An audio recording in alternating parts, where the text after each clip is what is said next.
Hello everyone, welcome to our session of Financial IQ Decoded, your practical guide for financial literacy. Now after learning the theoretical parts of financial literacy and going through a first practical exercise of income and expenses, we will be proceeding to assets and liabilities. Guys, it's not how much money we make that is richness, but it is how much money we save and invest properly so that more money is generated. That is real richness. Again, I am telling you, it is not how much money you make that makes you rich, but it is how much money you make, then save and then invest it properly to regenerate more income. That is richness. So, how to make this money work for you, or how to make this money and invest it properly and make more money. To understand this, let's understand what is asset and what is liability. What is asset? In simple words, any income or anything that puts money into your pocket. Anything that puts money into your pocket is asset. Anything which generates income and puts that in your pocket is asset. So here, asset generates two types of income, either the active income or the passive income. And in asset, your money works for you. So if you see here, what is asset? Asset is an income generating column, and you should always buy assets with your savings. That is the good investment, and that investment will make you more rich and more successful. What all examples? The ideal thing, if you get some money, is to invest in yourself, to acquire financial literacy. Secondly, you should invest in money in your own profession or business so that you can expand your business. Then once this thing happened, then you should invest the money in, rather than buying liabilities or certain luxury items, invest in a business or certain investments where more income will be generated, and this will add to your income, and their money will be working for you. Many examples, just like a place taken and given on rental, it is an asset. A vehicle taken and used for public transport or private transport where it is generating money, it is asset. Your paper assets like your shares, your mutual funds, then your royalty income, that is also an asset. So try and invest your money in a place where that will be generating more and more money. Now what is advantage of this? Advantage of this is, as your money or your income is generated, you get more of leisure time. This money will generate more money, and you will be both in active as well as passive income. Now you will be reaching out of rat race, going out of rat race, and you will be achieving the stage of your financial journey which is beyond financial stability. That is either financial stability or freedom or financial abundance, and thus you are out of rat race and you are more successful.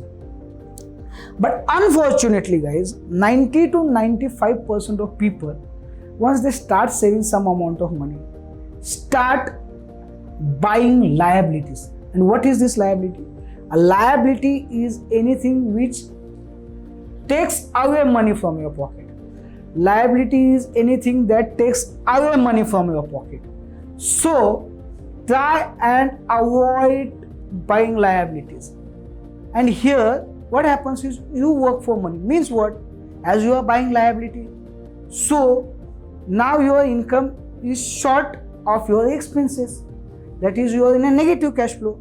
Now to make that negative cash flow positive, what you have to do is, you have to do extra efforts. Now to make that money, you are working for the money. So in liability, you have to work for money. And what in this new generation, because of maybe luxurious lifestyle, peer pressure, competition, and copying the other guys, what we start? As soon as we enter into a professional career, we buy home, we buy luxurious cars, we buy luxurious vacations, And what happens is these luxurious cars and all these things, these are taken on credit cards or on loan, and this EMI will add to your expense column, guys. And this expense column, if added, if expense column is more than income, what happens is a negative cash flow. That means now to match it, what we'll have to do, we will either have to do overtime, do other job, any damn thing, and means you are gone in the cycle of loan and EMIs and all these things. Suppose any unfortunate event occurs, that liability will ruin your life and will cause a financial disaster and financial crisis. So avoid buying liabilities. Now there is a terminology called as pseudo asset. Means many people, we have interviewed or many people come to you, they ask me, sir, this land I have purchased it, this is asset. This house I bought it, this is asset. Now logic of investment in assets and liabilities. See, what happens is, if we buy a building, a plot or a home, now if that requires maintenance, that requires repair, and that requires EMI or bank loan, that definitely will take money from your pocket.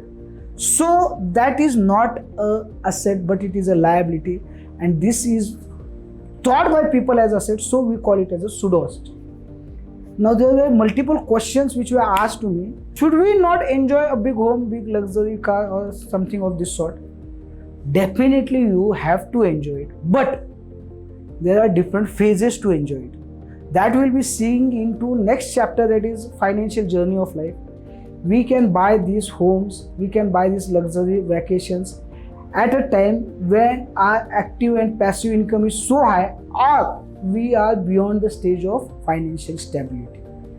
So logic of investment in asset is understand what is asset, what is liability, then only go and buy asset or liability. Many of the time people say that कि ये sir ये land ले लो, 5 साल के बाद इसका land का कीमत बढ़ जाएगा.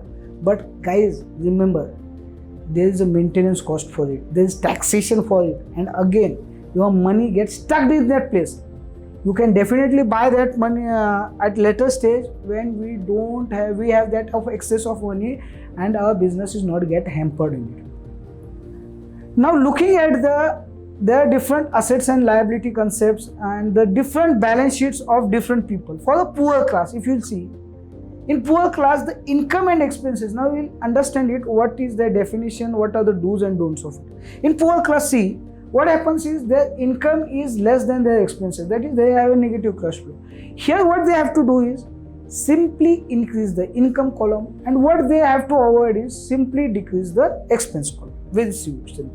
In poor, increase income column, decrease expense column. If we look at the middle class people, in middle class people, the income is more than expenses.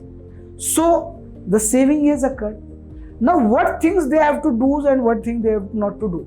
The thing do is, here they gain a financial literacy, take a proper financial advice, and then only invest accordingly, so that rather than buying liabilities, they will buy asset. That means in this phase, they have to gain financial literacy.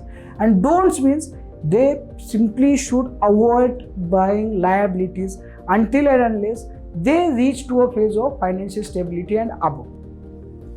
Now if you see the column of rich people, the income is very much higher than that of the expenses. So they can really enjoy their luxuries, they can buy luxury items. But here there is a glitch. One most common is, after gaining that, and that also if suddenly a person gets that stage, now what happens is their experience or their maturity gets starting disturbed.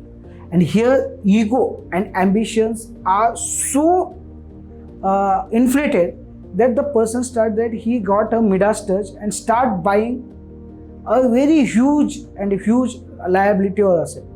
The ideal treatment is, until and unless you buy 3 greenhouses, don't go for 1 red house.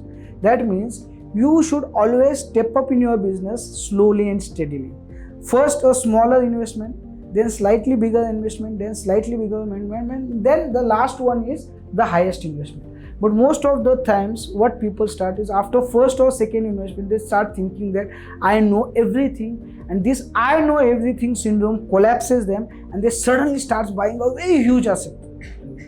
There are multiple examples, like example of Vijay Mallya, Nirav Modi, then Anil Ambani. They have gone beyond their capacity. So at this moment, try and control your ambitions and try and control your ego and go step by step. So these are the three classes where we need to understand what is asset liability and what do's and don'ts to do.